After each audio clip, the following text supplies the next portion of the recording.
Bom dia a todos. É uma imensa alegria a gente poder retornar aí nesse domingo para mais um dia de estudo do curso de Medicina Espiritual. A gente vai prosseguir com o Paulo analisando os tópicos do curso e convidamos a todos, já antecipadamente, né, para a palestra da noite, que é com Júlio César Sarruriz, que vai falar sobre os apegos na visão espírita. O olhar espírita dos apegos vai ser transmitido pelo Facebook no canal AEPH e também pela Rede Amigo Espírita e no canal do YouTube da AEPH, no Facebook e também pela Rede Amigo Espírita. Ficam aí já todos convidados. Tá? A gente vai fazer a nossa prece inicial, enquanto o pessoal vai entrar, e depois passar a palavra ao Nagai. Elevemos os nossos pensamentos a Deus para pedir a Jesus que nos ampare, que nos proteja em suas vibrações de amor e de paz. Mestre Jesus, cuida de nós nesses instantes de estudo, a fim de que todos possamos vibrar em sua sintonia. Cuida de nós, a fim de que possamos nos tornar em homogeneidade, uma espécie de reunião em que as vibrações aqui utilizadas possam ser benéficas aos nossos lares e a tantas pessoas que necessitam de socorro e de amparo. Fica conosco, inspire-nos, inspire em especial o nosso amigo Paulo Nagai, que quem estudou o tema com tanto carinho e dedicação. Que assim seja. Então, agradecemos a Maria Dolores, a Inácio Bittencourt, Dr. Herme, Leopoldo Machado, pelo estudo desta manhã. Paulo. Bom, vamos lá. Um bom dia a todos, que Jesus possa nos abençoar nessa manhã de estudos. Dando continuidade aí ao nosso Medicina Espiritual, nós estamos ainda falando sobre a cura, dos fatores que influenciam na cura, né? E nesse ainda é a continuidade do estudo que nós fizemos semana passada. Então, os aspectos gerais que influenciam na cura, que nós colocamos aqui, foram fé, mérito, ambiente, vontade, educação moral e intercessão. E ainda um questionamento final que nós fizemos na introdução lá, final porque seria o final do estudo, mas foi no início que nós fizemos esse questionamento. Podemos garantir a cura? Então, hoje, nós vamos dar continuidade falando da educação moral, da intercessão e sobre esse último tópico, que, como a gente vem falando, é muito importante para a postura da casa espírita, do dirigente espírita, ter isso, como a gente diz, no sangue. Isso tem que estar muito claro para a gente gerar esperanças sem gerar decepção. Isso aí é o ponto principal do que nós estamos falando e desses tópicos que nós vamos acabar de discutir hoje.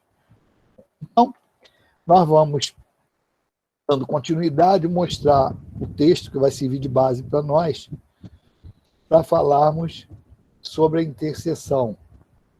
Então, é um texto que a gente traz lá do Domínio da Mediunidade, que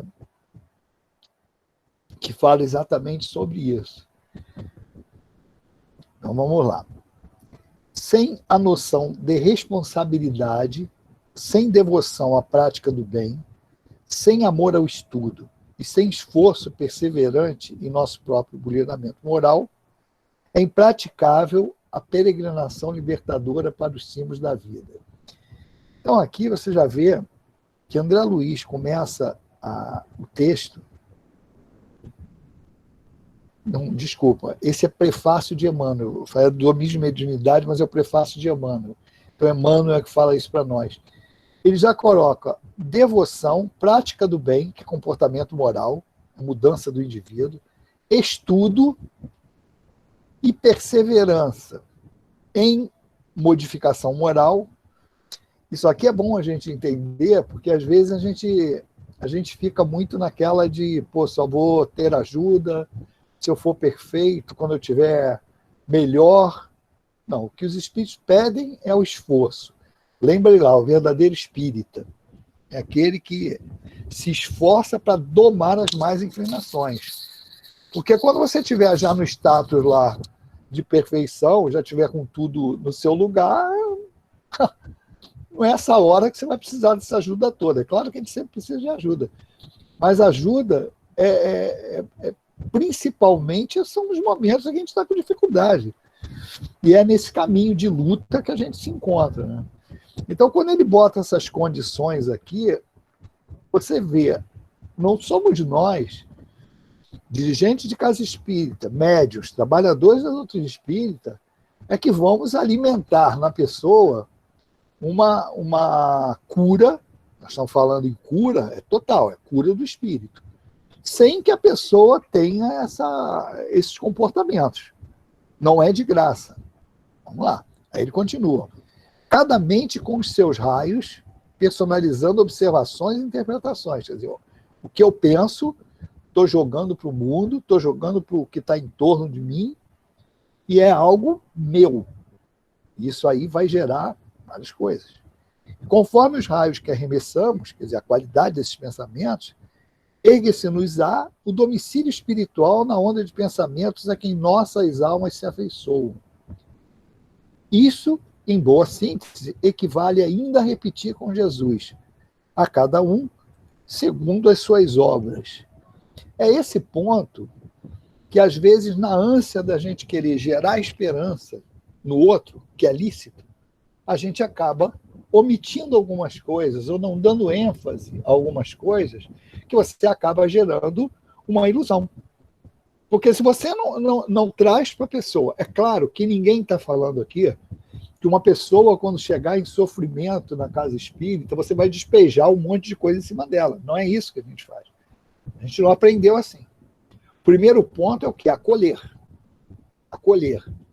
E a pessoa, quando começa a estudar, a entender a lei de Deus através dos conceitos espíritas, que é uma interpretação do que Jesus trouxe, que a lei está toda ali. Falou.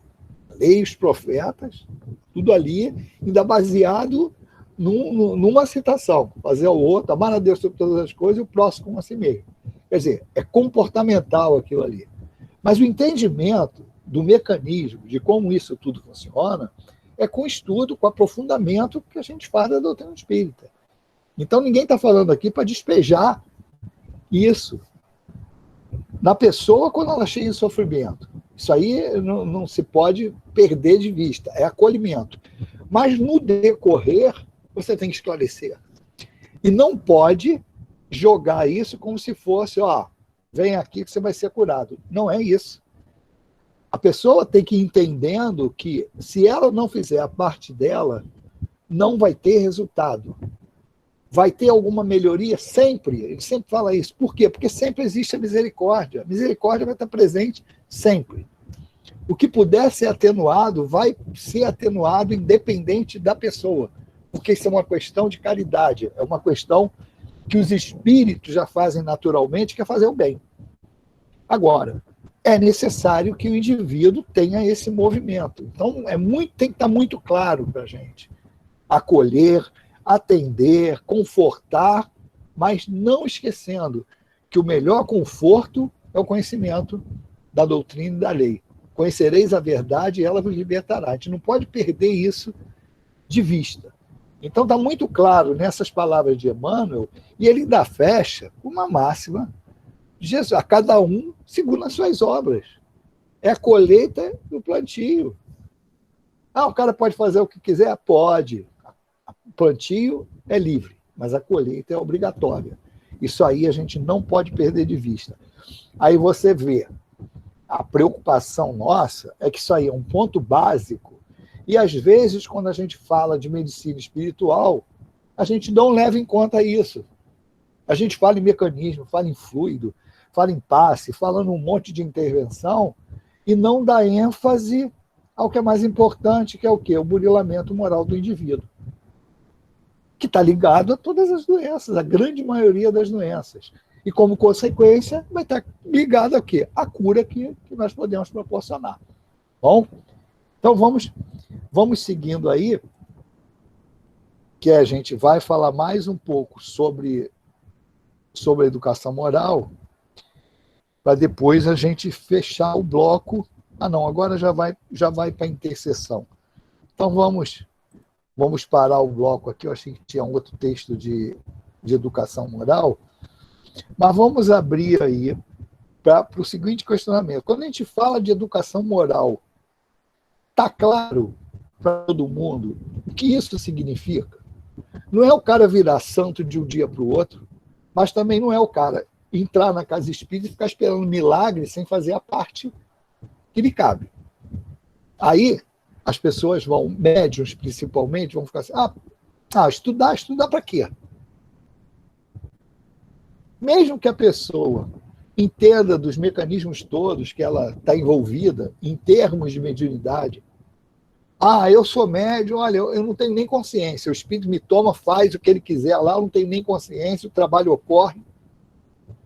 Tudo bem. Como é que eu vou me transformar em médium de cura em espírito curador? Que é diferente.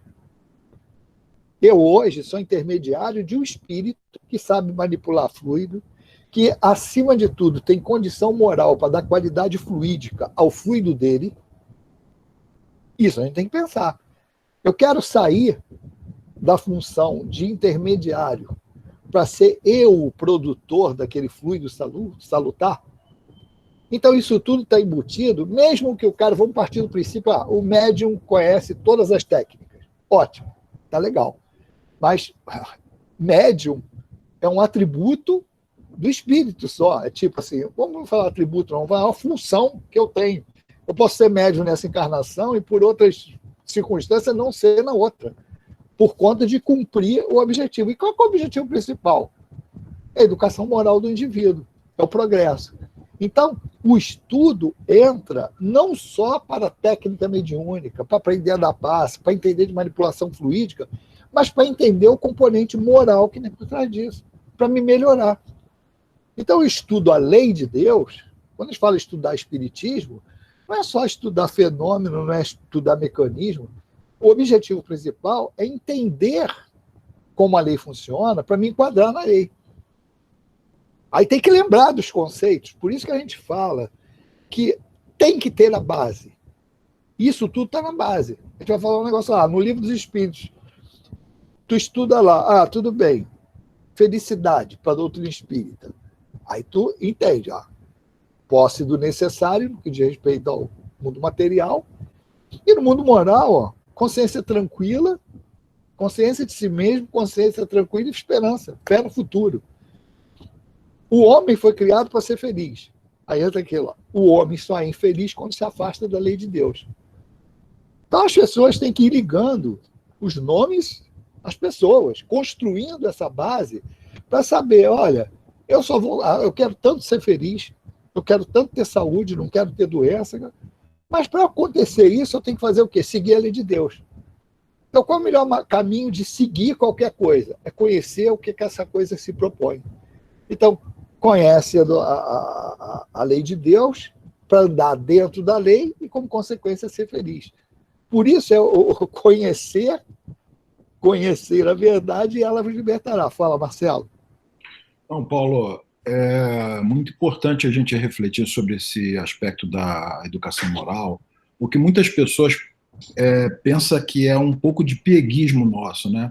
Quando a gente fala isso, parece que é falso moralismo, parece que a gente está querendo impor condições, né? E muitos dizem assim, pô, você mesmo não tem essa condição.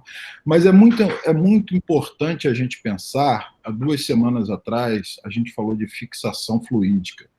Tanto a fixação fluídica como a transmissão fluídica, ela depende de um ambiente, de condições e de meios que possam ser aplicados e tenha resultado, né?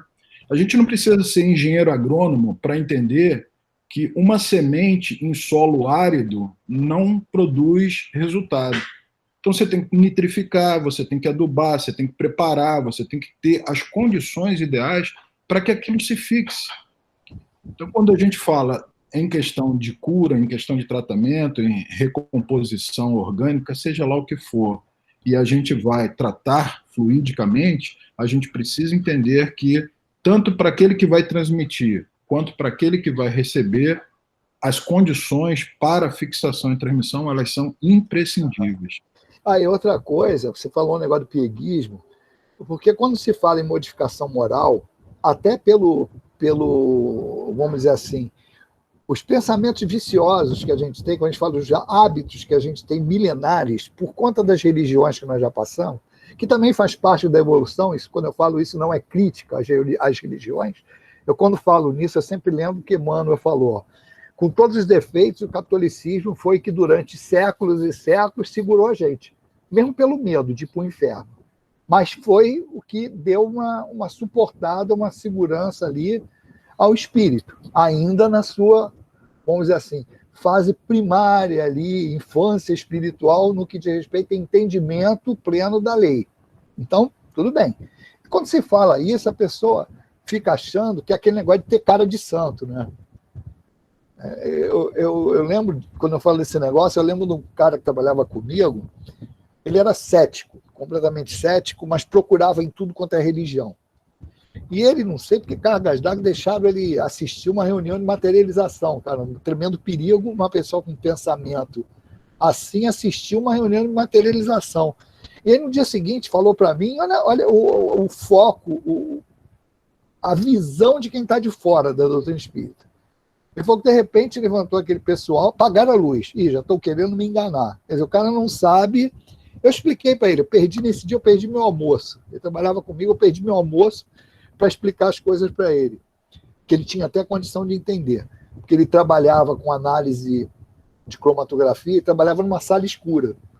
Então foi fácil fazer o paralelo para ele. Por que você trabalha numa sala escura? Porque ele diz, a luz quebra lá as funções da substância. Fluido, a materialização é a mesma coisa, a luz queima o fluido, e por aí vai, mas vamos encurtar isso.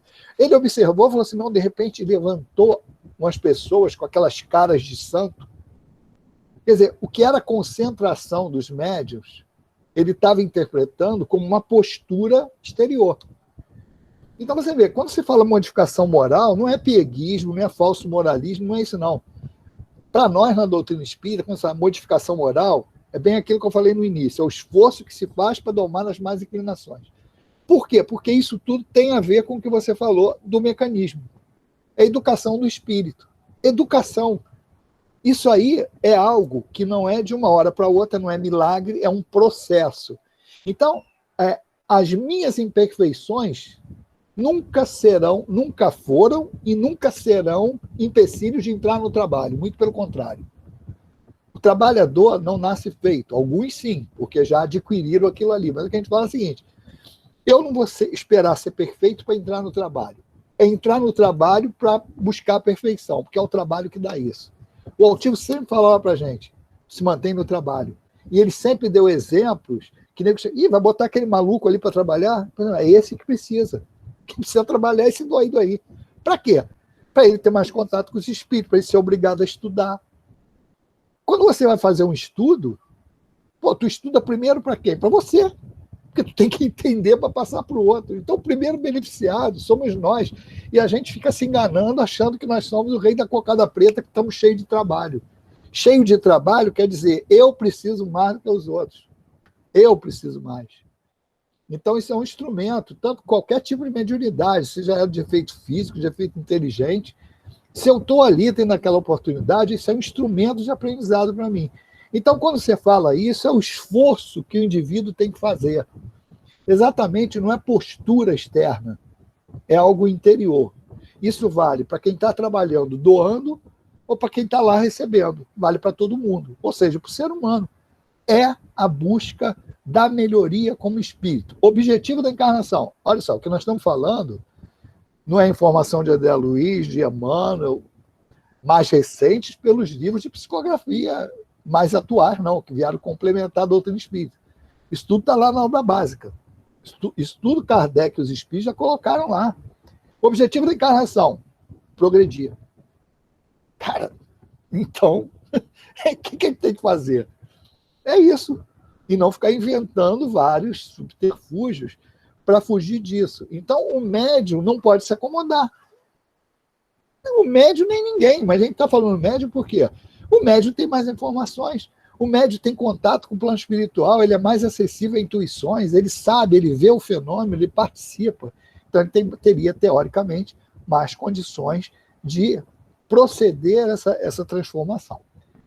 Então, em termos da educação moral, não pode ter dúvida. Educação moral não é educação do outro, não.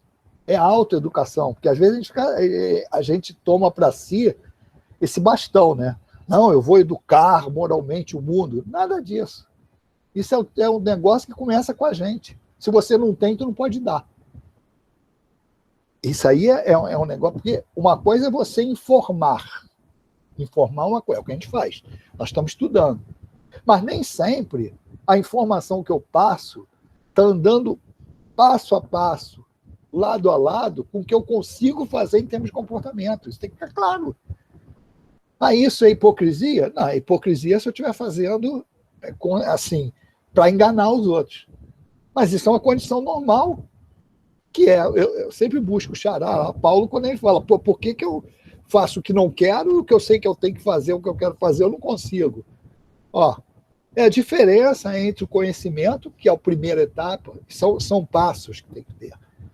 Eu ser informado, eu absorver aquele conhecimento através do entendimento e depois, num certo tempo, ir colocando aquilo para fora, como atitude. Isso não é de uma hora para outra. Então tem que se entender isso também para não dar em depressão. Porque senão tu começa a ver, tu está olhando por um buraquinho da fechadura, abre uma janela, você vê um monte de coisa e fala, meu Deus do céu, quanta coisa ainda não sei.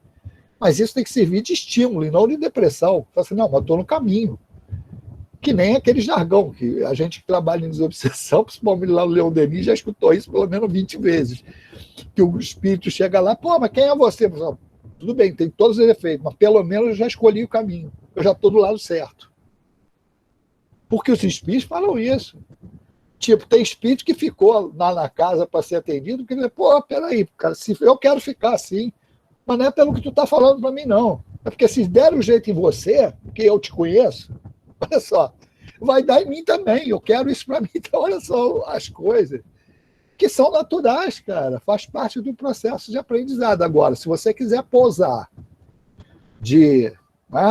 aqui, todo o exterior, que também está lá em Jesus, túmulos brancos, caiados por fora, podre por dentro. Não é um invólucro, cara. Agora, você ser assim naturalmente é condição natural de quem está passando por um processo de educação. Ponto, vamos para o outro. Entrar em intercessão. Intercessão também é aquele negócio, uma definição que você poderia falar hoje, atualizar. O que é intercessão? É a terceirização da responsabilidade de algo que eu tenho que fazer. E eu quero pedir para o outro fazer para mim. Intercessão, cara, não é me isentar das minhas responsabilidades. É um pedido de ajuda. Mas, uma coisa é tu pedir ajuda para fazer uma tarefa. Outra coisa é essa ajuda ser o outro fazer a tarefa para você. Aí não é ajuda, é repasse. Por isso que a gente fala que é terceirização. Então, vamos ver, pelo ponto de vista espiritual, quer dizer, ou seja, a palavra dos espíritos, como isso funciona? Para quê? Exatamente para aquilo, para você equilibrar as expectativas. Quais as expectativas que eu posso ter? Não é? Porque você fala, vamos lá, a fé, a oração, né? A prece. Mas, a prece é uma solicitação de intercessão. Na maioria das vezes, a gente está pedindo. Vamos ver o que os espíritos falam para nós também equilibrar as nossas expectativas em relação a isso, para podermos até pedir de uma maneira correta e saber o que vamos obter. Então, isso aqui ainda Emmanuel, no Pão Nosso. Olha o que ele diz. A súplica da intercessão é dos mais belos atos de fraternidade e constitui a emissão de forças benéficas e iluminativas que, partindo do espírito sincero, vão ao objetivo visado por abençoada contribuição de conforto e energia. Conforto é o consolo que está chegando lá. Energia, a parte fluídica emanada no processo. Agora, vem o mais, vem os poréns aí. Isso não acontece, porém, a pretexto de obséquio, mas em consequência de leis justas. Isso aqui, às vezes, a gente esquece.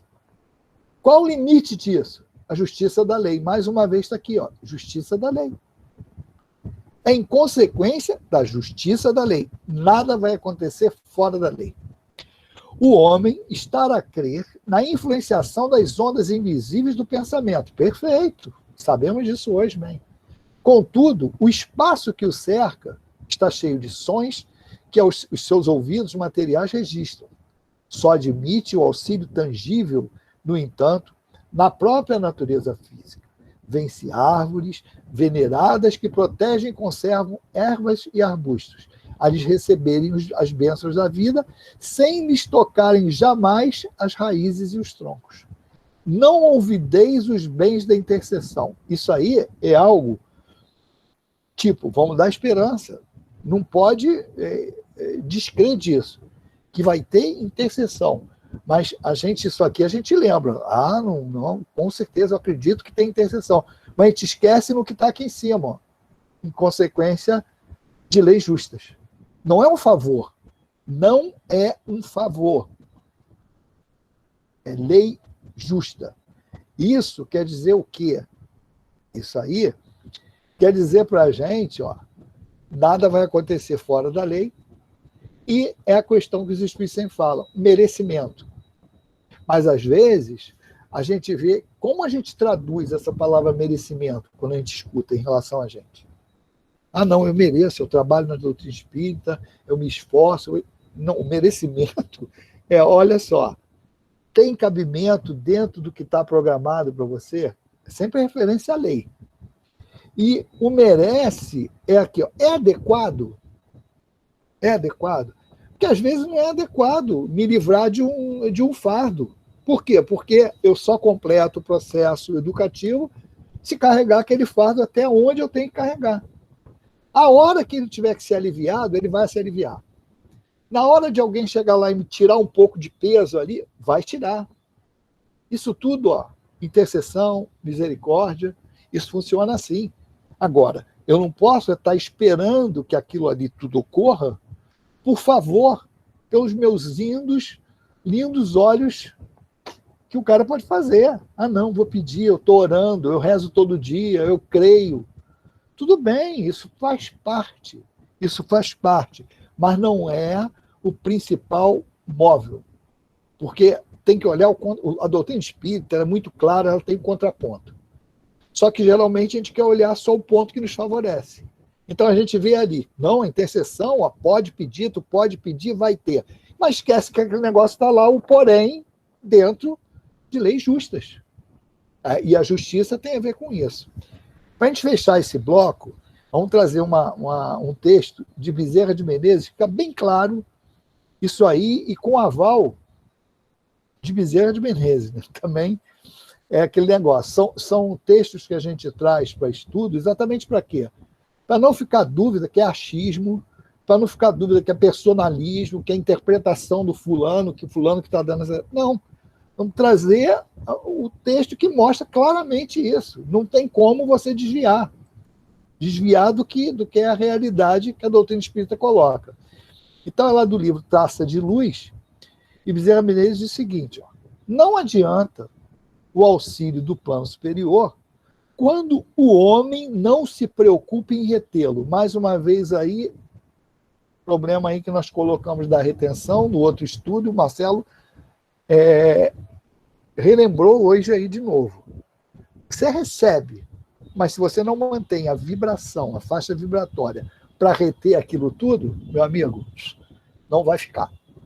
Aí ele continua. Antes de tudo, é preciso purificar o vaso humano para que se não perca a essência divina. O que é purificar o vaso humano? Pô, progredir, se melhorar, educação moral.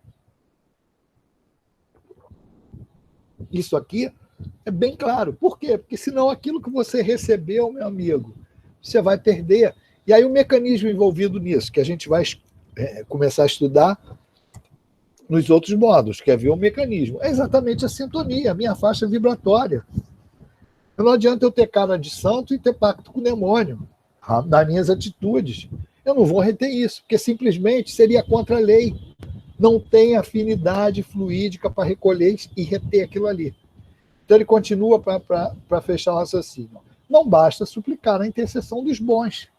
Convençamos-nos de que a nossa renovação para o bem com Jesus é sagrado, ó, impositivo da vida. Ele não está falando da situação só que eu estou passando, não. Da doença, do sofrimento que eu estou passando. Não, da vida. Da vida. Porque o objetivo da encarnação é se transformar moralmente, em rumo ao progresso.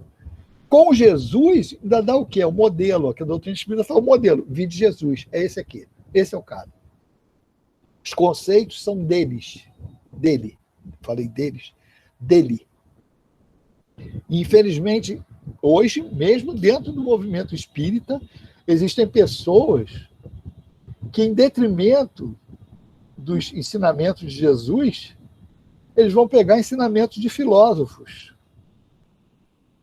Quando nós temos o maior dos filósofos dentro dos conceitos da lei de Deus. É Jesus.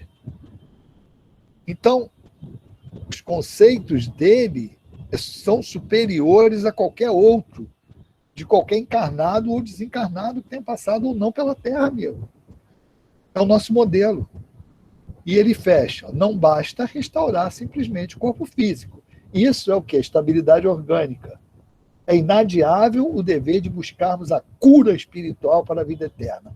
Aí sim, aí é medicina espiritual. Aí é medicina espiritual. Porque ele fecha exatamente com essa parte de demonstrar para nós, passo a passo. Agora eu pergunto para vocês, tem alguma dúvida nesse texto? Cara, mais claro do que isso, aí não adianta a gente ficar querendo reinventar a roda. Está bem claro ali, ó. Tudo bem, ó. Isso aqui vai até o corpo, mas a cura da alma não ocorre. A cura espiritual não ocorre sem a transformação moral do indivíduo. Aí você vai querer vender ilusão para os outros? Todas as outras pessoas podem ter o direito de fazer isso, por ignorância. O espírita não. Fala, Maria José. Paulo, certa vez eu, conversando com o doutor Erma, falei para ele assim, o senhor sabe o quanto eu rezo todos os dias para fulano, né, se melhorar. Ele falou assim, eu sei, eu acompanho as suas preces. No entanto, eu já te falei que ele é um espírito complicado, não quer disciplina nem progresso. Minha filha, o que se pode esperar de um espírito assim? Exato, é isso aí. Mas que aí que é o equilíbrio que a doutrina espírita mostra. Então vou parar de orar por ele? Não. Por quê? Porque é sempre uma ajuda que a gente está pedindo. Uma hora isso vai florescer. Uma hora isso vai germinar. Como o Marcelo falou lá da semente, a semente é isso. Ó. O semeador saiu a semear. Uma caiu na pedra, outra caiu aqui, outra caiu. Uma hora aquilo ali vai acontecer. Os espíritos falam isso para nós, a gente fala isso muito nos estudos dessa obsessão, nas reuniões de atendimento fraterno. Quando o cara fala assim, ora por ele, o espírito aqui está fechado. A gente vê isso muito na reunião, né? Você, às vezes, são aqueles espíritos que são levados a primeira vez na reunião e você vê que aquilo ali está incipiente, ele não percebe, ele não consegue entender. E os espíritos sempre falam, olha, isso aí é para quebrar. Uma hora ele vai captar isso, porque essas preces, essas orações chegam lá. E uma hora o espírito vai absorver. E aquilo ali vai ser para ele como sendo um bálsamo. Não é? Então, isso é muito importante para nós entendermos isso. Para você ver, olha, não vai fazer milagre de mudar o cara de um dia para o outro, mas é um remédio que eu vou passando ali para ajudar. Ô, Alda aí, bom dia, Alda. Só assim a gente se encontra. Eu não estou podendo terça-feira, estou trabalhando até tarde, mas vou voltar o máximo que puder, o mais rápido possível. Estou com saudade do estudo nosso. Um abraço. Vai lá, José. Então, Paulo, ele aproveitou e falou assim, e o que é que nós fazemos com relação a vocês? Aí eu pensei, para quem sabe ler, um pingo é letra, né? É exatamente o que ele recomendou, continue rezando, porque um dia ele pode se despertar. O que é que nós fazemos, nós guias fazemos com relação a vocês?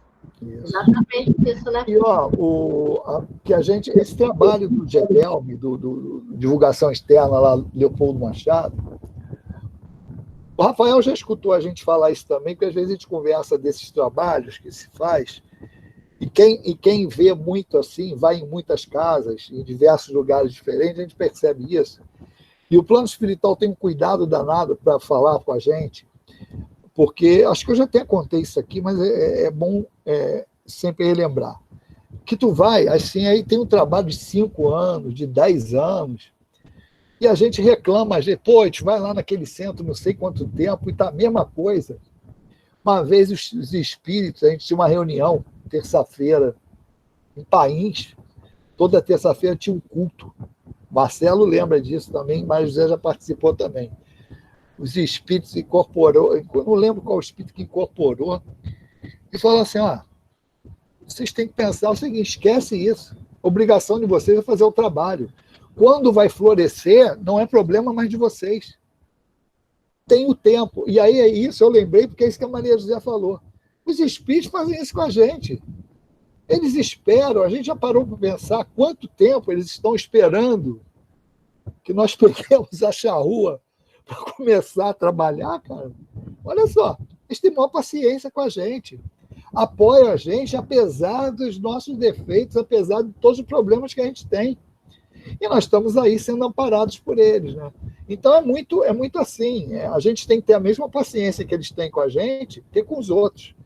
E principalmente dar uma baixada de pressão nisso, para a gente achar que a gente vai mudar o mundo. Não vai. A gente está vendo aí que cada um vai se mudar, se ajudar a mudar. Sem o passo daquele que é alvo desse objetivo, seja ele de educação intelectual, filosófica, moral ou qualquer coisa, cara, ele tem que dar o passo dele. Então, isso aí serve também, tu vê que o esclarecimento, isso é outra libertação que dá para a gente, conhecendo a verdade. A gente vai perder aquela ansiedade de querer mudar o parente, porque a gente tem mania disso, a gente está numa reunião, escuta um negócio assim, fulano é que tinha que estar aqui. Cara, tem que pensar nisso, fulano que tinha que estar aqui, então o espírito errou, trouxe eu para a reunião ao invés de trazer o outro. Cara, não existe isso. A gente sabe que o acaso não existe. A gente está no lugar certo na hora exata.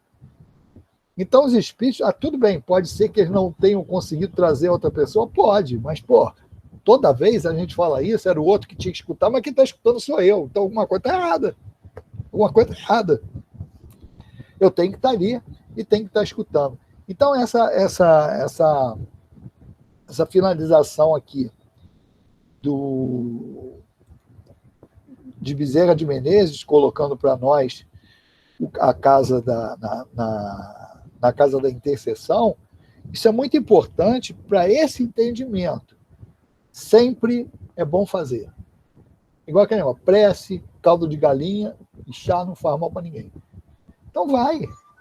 A esperança... Agora, eu não posso achar que essa prece vai fazer milagre no sentido da palavra que a gente conhecia. É uma ajuda? Sempre é uma ajuda. Sempre vai ser uma ajuda para o alvo da prece. Mas não fique esperando milagre, porque aí é você querer isentar o outro da parte que ele tem que fazer. Então, para fechar os conceitos que a gente tem que fechar nessa aula de hoje, a gente vai falar sobre aquele questionamento que a gente fez, garantias de cura. Essa garantia de cura, ela tem que ser colocada assim, de uma maneira bem drástica mesmo, para fazer a gente pensar. E isso, eu já contei isso para vocês também, que a vez que eu falei isso numa palestra pública lá no Leon Denis, a primeira vez não deu muito certo, não. Eu só não caí porque estava no final da reunião. Eu não sou médio de sensibilidade física, não. Mas quando eu falei algumas coisas sobre esse negócio de você falar assim, um negócio para chocar e depois sair explicando, o negócio não dá muito certo. Isso aí eu falei até numa situação que eu falei que o evangelho não estava à altura de Jesus. Caraca, eu senti assim aqueles... Sorte estava perto do assim seja, que eu falei no início, falei assim, mas expliquei o quê? Por quê? Porque Jesus não está restrito ao que o Evangelho narrou de 3 anos. Nós trouxemos toda aquela informação de Emmanuel a caminho da luz, né? Que ele está perto da Terra, poder da criação. Então, realmente, o Evangelho não conta tudo. E no próprio Evangelho está lá depois. Não no Evangelho, mas as pessoas sempre falam, né? Se fosse narrar todos os feitos de Jesus, nenhum livro daria voltas na Terra. Então, por quê? Porque não foram 3 anos. Na primeira vista, né, antes da informação de Emmanuel, o cara poderia falar assim, não, teve mais coisas que o nego não contou, mais coisas que ele fez nesses 3 anos. Não, mas não é isso. Não foram 3 anos. São bilhões de anos. Bilhões de anos. Da criação da Terra até ele é o co-criador em plano maior. Né? Então, tipo isso. E mesma coisa nesse mesmo método, né, para dar um sacode, mas assim, é pergunta de vestibular para espírita, se tivesse. Jesus pode curar quem ele quiser? Isso aí, tu coloca assim, as pessoas fazem assim. A tendência é você responder de chofre, sim. Por quê? Porque tem tudo a ver com o conhecimento que a gente tinha de Jesus antes. Antes do Espiritismo, a visão que nós tínhamos de Jesus era diferente. Não é que tem um Jesus espírita e um Jesus... Não é isso que eu estou falando. É como nós, baseados na filosofia que a gente abraçou, via Jesus. E agora, como vê? Da mesma maneira, Deus. A tendência é você falar, pode. Você fala, não pode. Então tá legal. Por que ele não curou todo mundo, então? Brincadeira dele? Curou alguns e os outros que se dane? Não, claro que não. Teve um motivo. Por quê? Porque não pode. Não pode. Aí, não pode por quê? Porque ele mesmo falou, não vim derrogar a lei. E ele, quando curava, para alguns ele falava assim, vai, tua fé te curou. Caso da mulher Morroísa.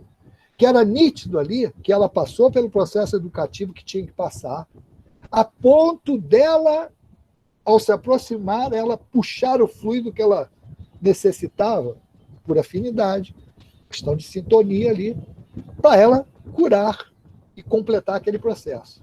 Olha só, a vida dela, as ações levaram aquilo. E outros, ele falou assim, olha, vá e não peque mais, senão vai te acontecer coisa pior, hein?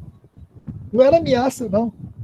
Era uma informação que eu não lembro se foi Baltazar ou Dr. Hermo uma vez explicou para a gente, ou Inácio, agora eu não lembro. Não, Inácio não foi, que já foi com mediunidade do Luiz. Foi assim. Por que isso? Porque era para animar as pessoas, para dar incentivo, porque era um processo de cura que ainda não tinha chegado ao final, mas tipo assim, o cara estava com todos os indícios que ia chegar até o final. É como se você fosse assim, prestação da casa própria, estou pagando, faltam mais 5 prestações. Você nunca atrasou. Aí o cara chega e diz, olha, tudo bem, eu já vou te dar a escritura aqui, toma aqui, já está, mas tu tem que pagar até o final, senão eu te tomo isso de novo. E era mais ou menos assim. Porque ele quis dizer, eram processos incompletos ainda, mas que o cara estava ali. Então, aquilo ali servia de incentivo. Ele falou isso. Os espíritos fazem isso para incentivar, porque isso impulsiona quem está passando pelo processo e quem está vendo em volta, porque aquilo ali estimula. Olha só a condição. Mas tem... Qual é o limite? A lei. Eu quero curar o Marcelo. Sou Jesus. Mas, pô, o Marcelo ainda não cumpriu o processo educativo que ele tem que cumprir. Ele não fez a parte dele. Como é que eu vou conseguir curar ele? Não é porque eu não quero, é porque eu não posso. Porque acima da minha vontade tem a lei. E isso nós temos dificuldade de entender. Se essa fosse uma questão de vestibular, teria outra de doutorado, que era: Deus pode curar quem ele quiser? Meu Deus do céu. Isso é maior tumulto. Porque, mais ainda, a tendência é a gente falar: pode. Por quê? Porque Deus pode tudo. Não. Deus não pode tudo. Por quê? Porque ele mesmo criou um limite, que é a lei perfeita. Isso é difícil. Isso é difícil da pessoa aceitar. Eu não digo entender, não. Eu digo aceitar. Porque o entendimento é simples. Se existe uma lei perfeita, perfeita é o quê? Não tem mais o que melhorar. Não pode derrogar. Não pode derrogar. E ele, olha só, olha a bagunça que seria se ele fizesse uma lei, essa lei era considerada perfeita, e veja bem, nós argumentamos isso para tudo que a gente quer mostrar harmonia no universo. Inclusive, quando a gente estuda a criação, a gente estuda tudo, a gente fala na perfeição da lei, ó. É harmônica. Está um mecanismo aqui que se gerencia por si só. Aí você vai falar assim: hoje pode isso, amanhã não pode. Não, aí depois já pode. Aí depois já não pode de novo. É o que o pessoal hoje em dia chama de inconsistência jurídica. Insegurança jurídica, não inconsistência. É inconsistência também, mas gera insegurança jurídica. E Deus, se Jesus é assim, ó, eu e o Pai somos um. Se ele falou: não vim derrogar a lei, Deus, que é o Criador, ele iria tirar esse aqui, ó, vou derrogar. Isso aqui já não vale, vale o outro. Não, claro que não. Ele é o primeiro a cumprir. Meu Deus do céu. Então, aí você fala: ué, mas então ele pode? Olha só. Se ele criou uma lei perfeita e ele não pode derrogar a lei, que seja por motivo ético. Não teria sentido ele mudar a lei. Se a lei é perfeita, não pode mudar. Ele criou um negócio que já pôs limite a qualquer coisa. Então, as pessoas não têm essa consciência. Até quando se fala em mexer em alguns processos de cura, com apometria, que se dá também outro caldo, trabalha debaixo de Jesus, tem cabimento fazer isso? Ou aqui você tem que tirar a mão e não mexer e deixar a lei cuidar? Porque quando chegar e desencarnar, vai ter que voltar todo o processo, porque você mexeu numa condição natural. Então, derrogar a lei é o limite. Então, tanto para Jesus quanto para Deus, tem um limite. Qual é o limite? Exatamente esse, a lei. Ah, mas se aconteceu. Pô, aconteceu algo que muitas vezes, né, olhado aqui para trás, nós falamos que é milagre. Mas por quê? Porque a gente não entendia. Então, o número de milagres vai diminuindo com o aumento do entendimento da lei que a gente tem. Mas hoje a gente já pode afirmar o seguinte: ocorreu a cura? Sim. Tu entende o mecanismo? Não. Mas o que eu posso afirmar? Está dentro da lei. Ué, por que pode afirmar isso? Que não foi milagre, que está dentro da lei. Porque não tem como derrogar a lei, porque a lei é perfeita. É isso que a gente fala. Tem cabimento acontecer. Então, se curou, amigo, é porque tinha cabimento. Está dentro do natural. Por quê? Porque milagre nessa concepção não existe. Aí nós vamos levar o texto final para a gente fechar o raciocínio com o que os espíritos falaram para a gente. Loucura e obsessão, psicografia do Divaldo, falando sobre a garantia da cura. Em todo e qualquer processo de alienação, seja qual for a sua etiopatogenia, é de bom alvitre que se não acerem esperanças exageradas. Ó, Isso aqui é o que nós falamos do papel da casa espírita, do dirigente espírita, do médium espírita. O que se deve ter em mente ao defrontar-se qualquer tipo de doença ou aflição, de problema ou necessidade? A prudência e o equilíbrio são medidas de boa conduta, jamais dispensáveis no relacionamento humano, aliás, muito escassas. E o outro texto, que fecha o raciocínio, a gente tirou lá de Missionários da Luz, no capítulo 19, onde André Luiz diz o seguinte: agora, após 10 vezes, esse é um mentor de André Luiz que fala, não lembro o nome do mentor aqui. Agora, após 10 vezes de socorro completo, é preciso deixá-lo entregue a si mesmo, até que adote nova resolução. Nossa missão é de amparar os que erram, e não de fortalecer os erros. Nosso esforço é também educativo, e não podemos desconsiderar a dor que instrui e ajuda a transformar o homem para o bem. As 10 oportunidades voam sem proveito para os interessados. Temos instruções superiores para entregá-los à sua própria obra, a fim de que aprendam consigo mesmos. Poderemos aliviá-los, mas nunca libertá-los. Seguindo, frequenta-nos há pouco mais de 3 meses e durante esse tempo já lhe fizemos 10 operações de socorro magnético integral. Agora, temos que interromper o serviço de libertação por algum tempo. Isso aí é exatamente o que a gente fala em termos de não interferir no andamento da lei. Essa não interferência no andamento da lei é exatamente isso. Parece desumano. Parece, né? As pessoas mais piegas assim vão ficar, mas poxa, largar. Não, mas qual o objetivo principal? Não é educação? O que é que nós fazemos como pais com os nossos filhos? Tem hora, meu, que tu tem que brecar. Por quê? Porque, acima de tudo, tem educação. Tu não pode alimentar um erro. Tu não pode dar essa condição.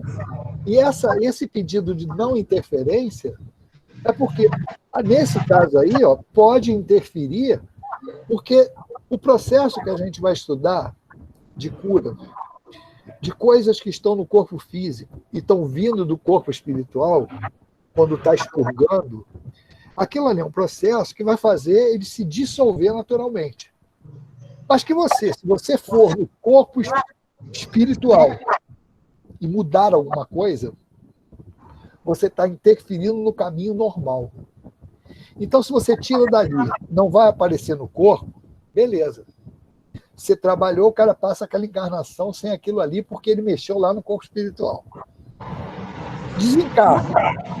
Pergunta. Ele se livrou da causa principal daquilo ali, que é um comportamento errado? Vamos dizer assim, sem entrar em que tipo de comportamento é. Não. O que você fez foi trabalhar numa causa que é mais próxima do espírito, que é o corpo espiritual. Mas a causa primária, que é o comportamento do espírito, não cessou. Aí o que vai acontecer? Se o cara ainda tem aquele procedimento, o que vai acontecer? Quando ele nascer de novo, o corpo espiritual vai estar marcado da mesma maneira. Por quê? Porque se ele não se livrou daquilo, ele marca de novo quando ele voltar para o plano espiritual, porque no corpo mental dele está. O problema é que depois que ele encarnou, já não passa mais do corpo mental para o corpo espiritual, porque o instrumento já está ali. No passe já é diferente. O que ocorre no passe? Você vai lá, dá o passe. Você tira do corpo físico, mas você não mexeu na matriz. Se o cara não muda de comportamento e aquilo ali vai gerando um desequilíbrio no corpo espiritual ainda, aquilo eclode no corpo físico e a doença volta. A doença só não volta se o processo educativo já foi completo. E aí é algo. Aí a gente tem os históricos aí dos casos de câncer, que alguns voltam, as células voltam ali na sua renovação com a matriz ainda complicada, porque o processo não se completou. Em outros casos, a intervenção é feita no corpo físico e na renovação das células ela já vem boa. Por quê? Porque a causa já cessou. E aí ela cumpriu o caminho de expurgo. Bom, isso tudo a gente vai passar a ver quando entrar na parte de mecanismos, de como ocorre o mecanismo de tudo que nós falamos até agora, que ainda estamos falando ainda da parte teórica, da parte que dá base a esse negócio todo, que é importante também. Alguma pergunta, alguma colocação sobre esse tópico aí?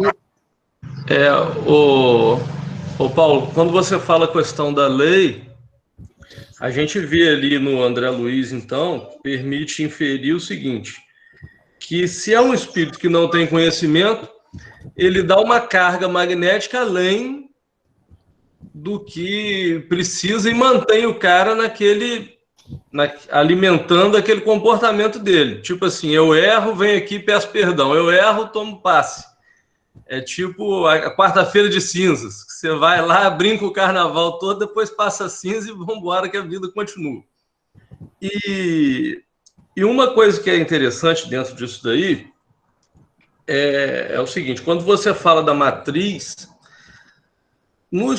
a gente olhando o Nosso Lar, a obra Nosso Lar, tem uma coisa bem interessante que é o seguinte, quando o capítulo 4 fala do médico espiritual. Aí aparece lá aquele personagem Henrique de Luna. E o que chama atenção? O Henrique de Luna está no papel de médico, mas ele não faz um passe, ele não faz uma técnica de nada. O que ele faz exclusivamente na condição de médico espiritual? Esclarece André Luiz a situação dele. Condição de suicídio indireto. Então, é um trabalho que mexe totalmente na consciência do espírito, na matriz. E você vai ver que os demais tarefeiros, que são assistentes do Henrique de Luna, que estão nessa parte do passe, do apoio fluídico, de não sei o quê. Ou seja, no plano espiritual, o trabalho é invertido muitas vezes do que a gente vê aqui. Porque qual que é a nossa visão de médico? É justamente o cara que está com o estetoscópio, está ali vendo, vai fazer isso, vai fazer aquilo. E o Henrique de Luna lá, ele está na condição de quê? Não, eu vou mexer no espírito dele, através da conscientização da lei, através do esclarecimento, através de tudo. E não estou aqui colocando que alguma tarefa é mais importante que a outra, né? Mas só para a gente trazer essa visão da importância da conscientização sobre o trabalho. Mas você lembra que é o que a gente tem chamado a atenção sempre? É aquela separação. O corpo é o carro. Então, o carro, quem cuida do carro é o mecânico e o cara que faz lanternagem. Está ali. Quem cuida do piloto, que é o espírito, é a autoescola. Agora, é claro, aí a gente vê, a conduta do piloto vai interferir no carro. Sim. Marcelo falou, aí agora já não lembro se foi naquele estudo da Gênesis, se foi que a gente tem feito os estudos juntos aí, já embola pé com cabeça. Mas a gente já comentou, né? Um dia que a gente falou assim, dependendo da maneira como o cara dirige, o mesmo carro, compramos mesmo lote, tudo igualzinho. Eu dirijo de uma maneira, você dirige de outra. Daqui a um tempo vai estar diferente, é igual a comparação que Kardec faz com os talentos, né? Se você falar assim, se eu distribuísse aqui para todo mundo, X reais ou X dinheiro aqui para todo mundo, daqui a um mês estaria diferente. Por quê? Porque aquele negócio está parábola dos talentos, né? Um vai fazer de uma maneira, outro de outra. Então, é bem isso aí. Então, a medicina terrena, a gente chama atenção. A Alda gosta de comentar, quando a gente fez o estudo lá, do Henrique de Luna, né? Se a Alda quiser falar alguma coisa sobre o Henrique de Luna aí, fica à vontade. Mas nesse aspecto, a diferença do que é a medicina espiritual da medicina terrena. Eu tenho chamado a atenção disso para não se levar àquela consideração. Medicina espiritual não é médico falando de espiritismo. São coisas diferentes. Você fazer com que a medicina trabalhe mais alinhada com o plano espiritual é uma coisa.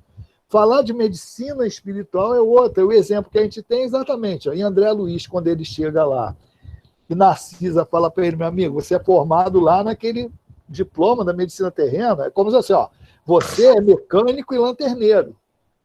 Você não é professor de autoescola. O Henrique de Luna é professor de autoescola.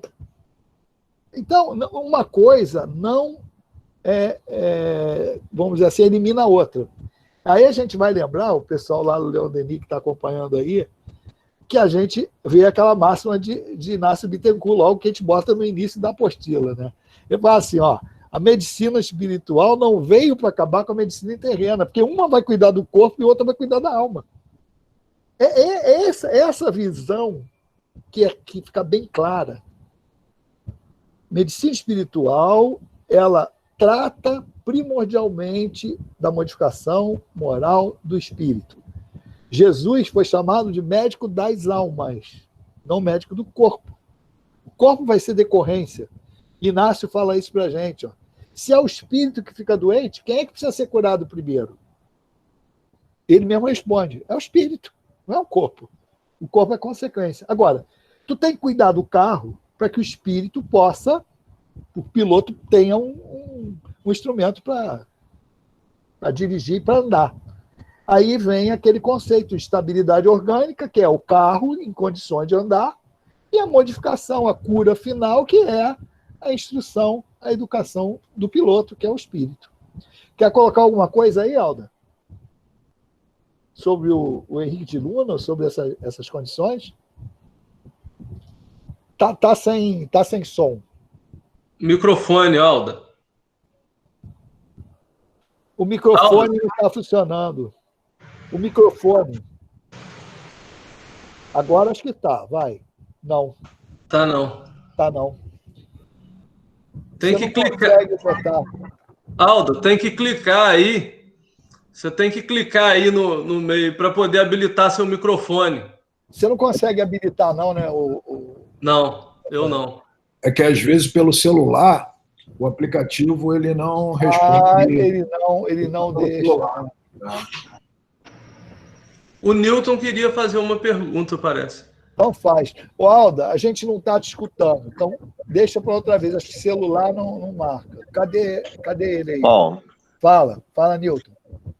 então, eu sei que já está adiantado da hora, mas essa questão moral, ela é fundamental, né? Isso aí é uma coisa que a gente deveria parar para discutir só especificamente sobre essa questão da melhoria moral do indivíduo. E eu acho assim que hoje em dia está tão difícil a gente se melhorar moralmente, porque a gente vê tantos exemplos de imoralidade, né, na mídia, coisas como suborno, corrupção, isso aí tá difundido, tá espalhado.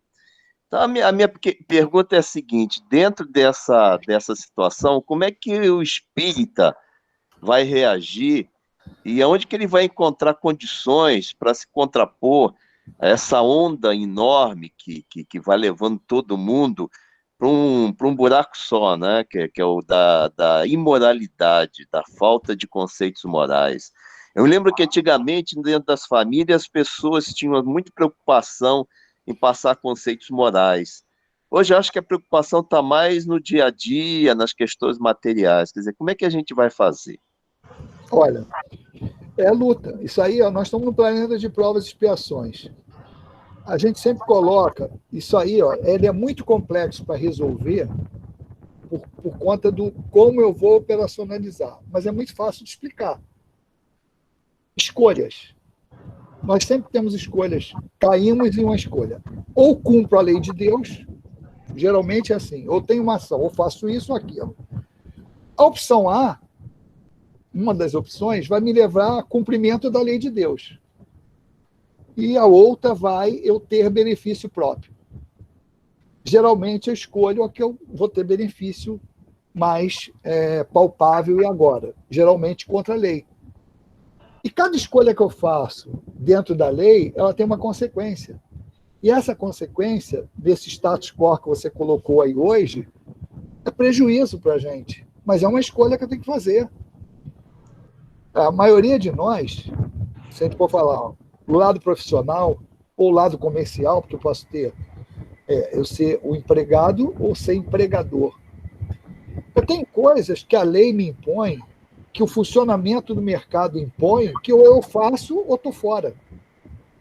E aí eu vou te falar, eu sei que isso é polêmico, que isso já deu algumas coisas aí que a gente falou, A orientação do plano espiritual para isso é o seguinte: tu faz o melhor que você puder. Porque tem coisas que não tem como você fazer. Porque você precisa, como é que você vai mudar essas coisas? Por exemplo, num comércio, num dono de empresa, tem certas limitações, o cara vai lá e ele pede propina. E o que vai acontecer? Os centros espíritas, olha só, tem obra que não sai se você não molhar a mão do cara lá. Tem atestado que não dá. Você vai fazer o quê? Não constrói a casa espírita? É escolha. Cara, isso é muito, muito difícil. Por quê? Porque dependendo da escolha que eu fizer, eu vou arcar com isso. E os espíritos falam assim, ó, se o homem da lei mandou virar aquele retrato de cabeça para baixo ali, vira. É a lei. A lei dos homens está errada. Mas é a lei. Você vai fazer o quê? Então, isso é fórum íntimo. São as escolhas que a gente vai fazer. Agora, tem um preço. O teu comportamento, ele vai ter como resultado uma consequência da escolha que você fez. Eu tenho um amigo que ele trabalhou muito tempo numa multinacional. E ele falava o seguinte, manteve o procedimento dele lá. Agora, o limite que ele chegou foi aqui. Ele podia ter chegado aqui. Mas, e ele falava para mim, Paulo, é o preço que eu sei que eu tenho que pagar. Mas eu prefiro me manter nessa condição, mas eu chego em casa e durmo. É opção. E, às vezes, tem coisas que você é obrigado a fazer. É obrigado a fazer. Porque, se você não fizer, você vai deixar de colaborar com mais um ponto de luz em determinada situação. É muito difícil colocar isso em prática. Mas a orientação é simples. É cumprir a lei de Deus acima de tudo. Agora, num planeta de provas e expiações, a consequência da atitude que eu tomei, da escolha que eu fiz, eu vou ter que suportar. Eu vou ter que ser forte o suficiente para suportar o tranco que aquilo ali vai dar. Se eu não conseguir, é aquilo que eu vou fazer durante o meu limite. Aí vai ter o errado, a gente tem que falar claramente isso. O errado nunca vai passar a ser certo. E os espíritos falam isso para nós assim, ó, bem simples. Ó, o que é de acordo com a lei é de acordo com a lei. O que não é de acordo com a lei é contrário, não tem jeito, é errado, é erro. Porque como distinguir o bem do mal? O bem é tudo aquilo que está de acordo com a lei de Deus, o mal é que não está. Mas aí é o seguinte, qual é a minha carga de responsabilidade naquilo? É o status quo? Eu não tenho como fazer melhor? É um atenuante. Agora, se eu faço para oprimir, se eu faço porque eu gosto daquilo, se eu faço porque eu me comprazo com o mal, aí eu tenho um agravante. Então, bem claro assim, ó, é escolha dentro da lei ou fora da lei. Tem consequências. As consequências vão ser de acordo com a minha responsabilidade dentro daquele processo. Que aí eu vou arcar com a consequência. Essa é a dificuldade do planeta de provas e expiações. Porque a espiritualidade também vê isso. Você está ali naquela situação e você está, vamos dizer assim, exposto a tudo aquilo que rola nesse planeta. E tudo tem um peso. É por aí. É difícil, é muito difícil. Por isso que a reencarnação no planeta de provas e expiações, ele é mais difícil. E outra coisa, para aqueles que duvidam da necessidade de reencarnar. Eu sempre gosto de falar isso. É muito fácil você ter atitudes no bem, sentado lá na tarde de domingo, lá em nosso lar, naquele lago bonito que André Luiz escreve, tocando aquela sinfonia, aquelas músicas maravilhosas, e você lá amar o próximo. É muito fácil. Agora, tu encarnar, e nas condições todas que você falou, Nilton, de vida que a gente tem, você conseguir manter um comportamento dentro da lei. Aí você já comprovou que, como espírito, você amadureceu dentro daquelas virtudes e elas são conquistadas. Nesse momento, ninguém vai tirar mais da gente, porque já é conquista. Tá bom? Perfeito, Paulo. Perfeito. Paulo. Oi. Meu som voltou. Agora aí, o que o Nilton perguntou aí, você dá muito exemplo da mulher do fluxo, né, de sangue. Você já parece só um detalhe que, para completar a pergunta do Paulo, nessa passagem, ela atravessa a multidão, justamente o que ele perguntou, e toca na veste de Jesus. Mas um detalhe que todo mundo esquece, quando fala toca na veste, ela toca na borda da veste. Por que a borda? Porque o antigo era filho de Isaac, Jacó, Abraão, seguia a lei de Deus, tinha que ter um bordado da lei, que era a lei de Deus na borda. Então ela atravessa a multidão e toca na lei. Ela não toca assim em Jesus, ela toca na borda, que tinha um bordado azul, que significava a lei de Deus. Então, é justamente isso aí. Ela atravessou a multidão e tocou na lei, quer dizer, ela atingiu o patamar da lei. Bem lembrado. Entendeu? É isso aí. Muito bem colocado. Valeu. Rafael. Oi. Alguém chamou aí. Fernando. Fala, Fernando. Tudo bem, graças a Deus. Tudo bem, Rafael? Tudo tranquilo, pessoal, né? Também seguindo... Tudo bem. Tem uma caveira aí, mas tá tudo bem. Mas é tipo rock and roll. Isso aí, meu filho. Somos do rock and roll. Ô, Paulo, seguindo essa mentalidade do Rafael aí, eu pego o teu exemplo, está lá no livro da Gênesis, né? Lá no capítulo 15, os milagres do Evangelho. Aí você pega lá o paralítico, e eu vou pegar só um pedacinho, tá assim, se por tanta enfermidade aquele homem era uma punição pelo mal que ele havia cometido, a afirmação de Jesus, teus pecados te são perdoados, equivalia a dizer-lhe, pagastes da tua dívida, a causa da sua enfermidade desapareceu por causa de sua fé, e assim sendo, mereces ficar livre dela. E é por isso que Jesus disse aos escribas, é tão fácil dizer teus pecados são perdoados, como dizer, levanta-te e anda. Né? Cessar a causa, o efeito tem que cessar. É exatamente o caso do preso a que se diz, o teu crime está expiado e perdoado, o que valia a dizer, pode sair da prisão conforme a lei humana. Né? E também se pode colocar também que você falou a lei divina. Nem tudo Jesus que você falou, como você falou Deus, o cara se cura. Como tem que tem 3, 4 para ser curado, mas só 2 se cura, que são merecedores dessa cura. Os outros 2 não são. Exatamente. Entendeu? É a lei. Isso a aí. lei que tem que ser feita. Entendeu? A explicação de Kardec é exatamente essa. Pelos milagres ali, ele explicou. Aqui já atingiu o objetivo. Aprendeu, não tem por que manter o cara ali. É isso mesmo. Boa colocação, Fernando. A Alda abriu aí o microfone, Paulo. Abriu, Alda. Fala aí. Conseguiu? Já consegui. Oi, beleza. Consegui. Tudo bem. Pode seguir aí. Ah, não. Bom, se você quiser falar para você aí falar, Alda, sobre Henrique de Luna. Oi? Sobre o quê? Se você quiser dar uma palhinha aí sobre o Henrique de Luna, que nós estudamos lá em André Luiz. Então, eu estava pensando aqui no Evangelho, né, que tem umas dicas sobre isso que estão falando, né? Então, lá no capítulo 17, tem cuidar do corpo e da alma, não é?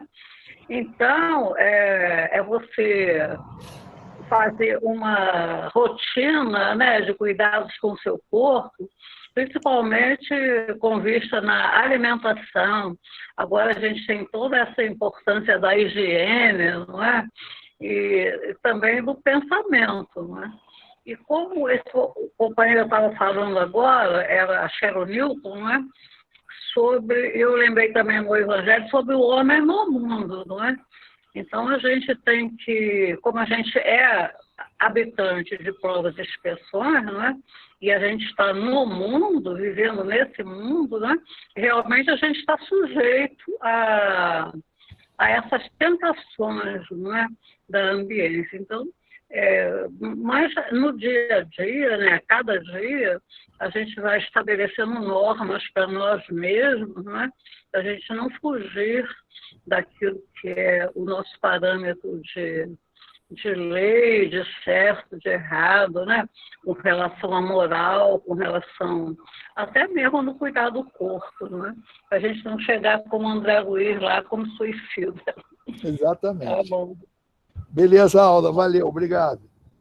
Valeu. Rafael, contigo. Então, a gente agradece mais um dia de trabalho. Fernando, você pode fazer a prece? Faço, filho. Se quiser, Aproveitar. pode começar?